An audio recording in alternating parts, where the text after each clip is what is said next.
Quiero ser lo más conciso posible, es un tema bien extenso, pero tratando de presentar la evidencia más reciente sobre esto. Lo primero que surge es la pregunta de por qué realizar realmente la fisiología coronaria y después luego hablaremos sobre el cómo y el cuándo.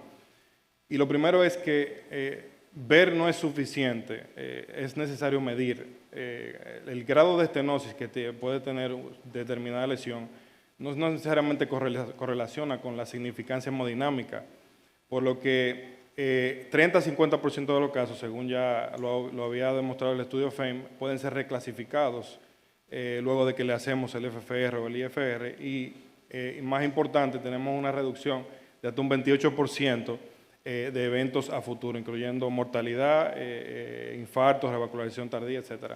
Y podemos lograr hasta un 30% de menos stents. La guía lo clasifican, lo tienen como clase 1, tanto la guía europea como la guía americana, para lesiones intermedias de un 40 a un 90%. Y bien, ¿cuál es el fundamento fisiológico de todo esto? Bajo condiciones normales, todos los que estamos aquí sentados, el corazón extrae a un 100%, casi a un 100%, el tejido miocárdico extrae el oxígeno. La única forma de nosotros aumentar ese aporte en condiciones de demanda es aumentar el flujo. Entonces, en condiciones de ejercicio o de hiperemia máxima, ese flujo puede aumentar 4 a 5 veces su valor normal. Y todo eso depende principalmente de la vasodilatación de la microcirculación. Ahora bien, ¿cuál es el problema? Cuando nosotros hacemos la medición del FFR, lo hacemos a través de una guía que mide presión y lo que necesitamos es medir flujo. Cuando vamos a hacer esta relación, debemos aplicar lo que es la ley de Ohm, que es una ley que se aplica en electricidad, pero la podemos aplicar a flujos. Lo que debemos es igualar la presión, igualarla a flujo.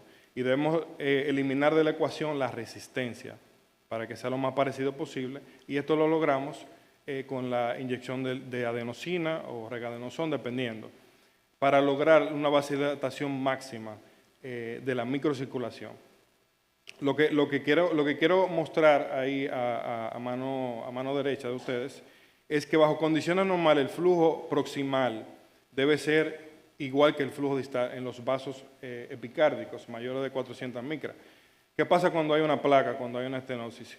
Ocurre una caída de presión distal a la estenosis, que eso va a depender mucho del territorio que cubra dicha arteria. Por lo que si tenemos una pérdida de, por ejemplo, de 100 a 60 milímetros de mercurio, hay una caída de presión de un 40%. ¿Ok? Y eso es lo que, de 40% si esa lesión no estuviera ahí. Y eso es lo que quiere representar el FFR cuando lo hacemos en la práctica clínica. Estos son los factores más importantes, la significancia funcional, y me voy a basar más que en la severidad anatómica de la lesión, en el territorio que está comprometido distal a donde está la lesión, aparte de la demanda miocárdica. Y el primero es el FFR, con un valor de corte de 0.8 que todos conocemos, que ya ha sido validado extensamente en los FAME, FAME 1, FAME 2 y FAME 3, que no le fue tan bien, y en el estudio de IFER, donde peculiarmente usaron 0.75 de valor de corte, lo cual le da mucho más especificidad a la hora de valorar una lesión. Y el tiempo y el costo fue lo que más predominaba en términos de ahorro. Y aquí nosotros tenemos data local que se presentó hace 5 años con el grupo en CEDIMAT, donde se había presentado en el Congreso del 2019, donde hubo una reducción de hasta el 56% de los costos en todos los pacientes que se le hizo el FFR, básicamente por los stents que se ahorraron. O sea que sí es factible, aunque tengamos que usar un material más, pero a la larga va a ser factible para todos los laboratorios. Y esto también está demostrado internacionalmente. El primero hace sentido económico, lo demostró el estudio FAME, en el ahorro al año, y no solamente en el ahorro, sino más importantemente en la mortalidad. Pero no todo es positivo, porque en el estudio FAME 3, que ya se había comparado en el SYNTAX, los pacientes que se hacía angioplastía guiada por FFR, todavía no le fue, en pacientes multivasos, no le fue mejor todavía que cirugía. ¿Okay? Sí fue mejor que los resultados iniciales del SYNTAX, pero obviamente aquí se utilizaron stents de nueva generación y otras tecnologías. Entonces, todavía cirugía sigue siendo mejor en pacientes multivasos. Esto es paper que se publicó el mes antepasado, sobre las mejores prácticas de evaluación fisiológica en el laboratorio de hemodinamia, y nos presenta diferentes situaciones que son muy prácticas para todos. Les recomiendo a todos que lo revisen. Y aquí vemos que la precisión diagnóstica, el estándar de oro es el FFR. Ya con la evidencia nueva, los FFR virtual, que están cada vez tomando más auge, han ido ganando territorio en comparación con los índices no hiperémicos, incluyendo el IFR. Ya el FFR con contraste también ha sido validado extensamente. Y bueno, si todo eso falla, tiremos una moneda al aire y al menos tenemos un 50% de pegarla. Que suena a broma, pero se han visto situaciones y hemos tenido que muchas veces tomar una decisión prácticamente con lo que tenemos a mano. Quiero explicar un concepto brevemente.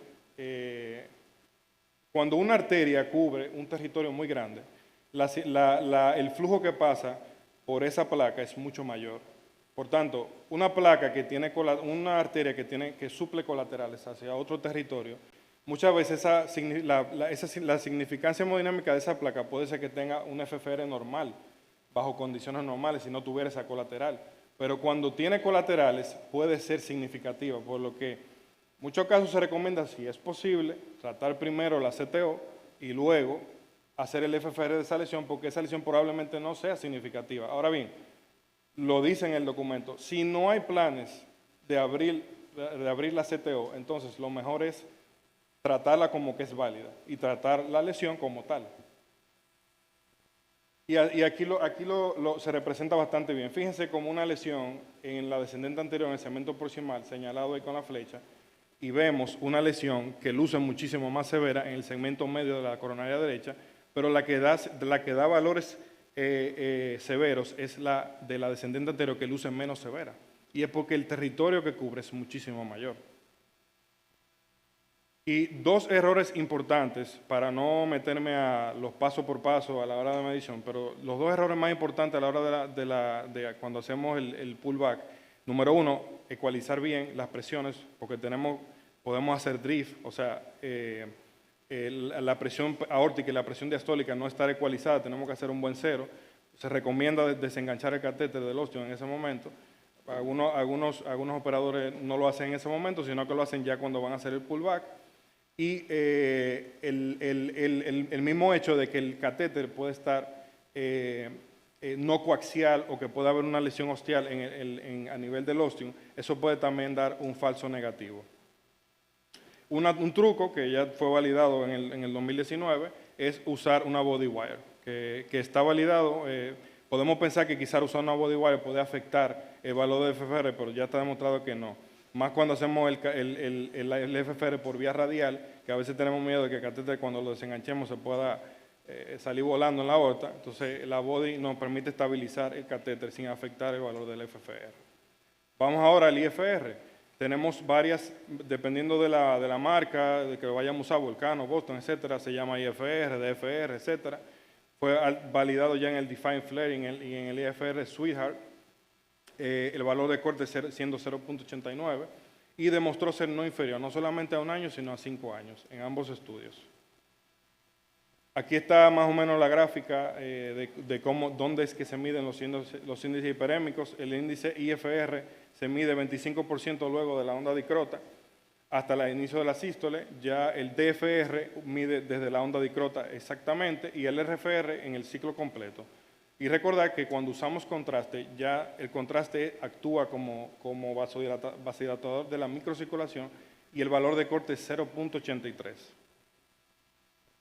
Entonces, existe discordancia y es frecuente la discordancia, hasta un 20% entre un FFR y el IFR.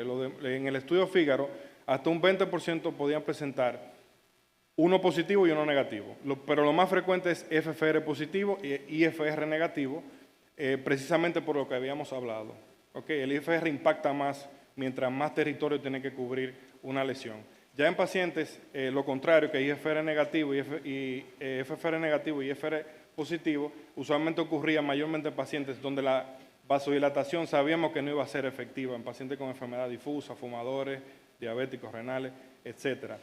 Y otro tip es, en la coronaria derecha, el FFR es un poquito mejor que el IFR, porque el flujo coronario en la derecha es diferente al de la izquierda. La derecha se llena en sístole tardía, diástole temprana, por tanto el IFR no va a ser tan fidedigno. Igual en tronco coronario. Fíjense cuando tenemos lesiones en tándem, esto también es un rompecabezas cuando tenemos este escenario, porque la lesión, hay lo que se llama comunicación entrecruzada y la lesión número 1 va a estar afectada por la lesión número 2. Usualmente lo que se recomienda es que primero, si hay significancia de la lesión 2, es tratar primero la lesión 2, estentear y luego remedir la lesión número 1 y ver si realmente es significativa o no. Okay, y aquí nos ayuda mucho el roadmap. El pullback con corregistro, podemos ver dónde exactamente están los valores que necesitamos medir. Aquí se ve como el pullback en una lesión número 1 y número 2 y dónde se ve el salto. Por ejemplo, el salto mayor aquí está en la lesión número 2, por lo que debemos tratar primero la número 2 y luego remedir la lesión más proximal. A diferencia de una lesión difusa, donde no tenemos un salto en específico, un FFR significativo, pero que se va igualando a la presión aórtica a nivel. No hay un salto específico. A estos pacientes no le va tan bien cuando ponemos este, porque igual no hay dónde ponerlo, le va mejor con cirugía. En tronco, el valor de corte sigue siendo 0.8 con muy buenos resultados por encima de dicho valor. Es seguro diferir al paciente. Podemos tener varias situaciones, podemos tener tronco con afectación de la DA, tronco con afectación de la circunfleja o ambas. No importa dónde pongamos la guía, si tenemos una lesión en la DA y ponemos la guía en la circunfleja, el FFR del tronco se va a afectar como quiera. Entonces, aquí lo que se recomienda es que el tronco sea valorado por imagen. Ya varios estudios han analizado el tema del IFR en este contexto. Voy a mencionar principalmente el estudio ILITRO, creo que el doctor Gómez Lara participó, sí, autor, y nuestro profesor y amigo también, el doctor Chema de la Torre. Y ellos llegaron vieron algo bastante bonito, y es que no necesariamente por tener valores positivos de FFR, íbamos a tener un área mínima luminal del AGUS por debajo de 6, que es el corte que hemos tomado según los estudios. Y fíjense que hasta un 22% de los pacientes podían tener FFR negativo, IFR negativo, y tener una lesión significativa en el tronco. ¿Qué pasa en la estenosis aórtica? La estenosis aórtica se comporta también como si fuera una lesión en serie.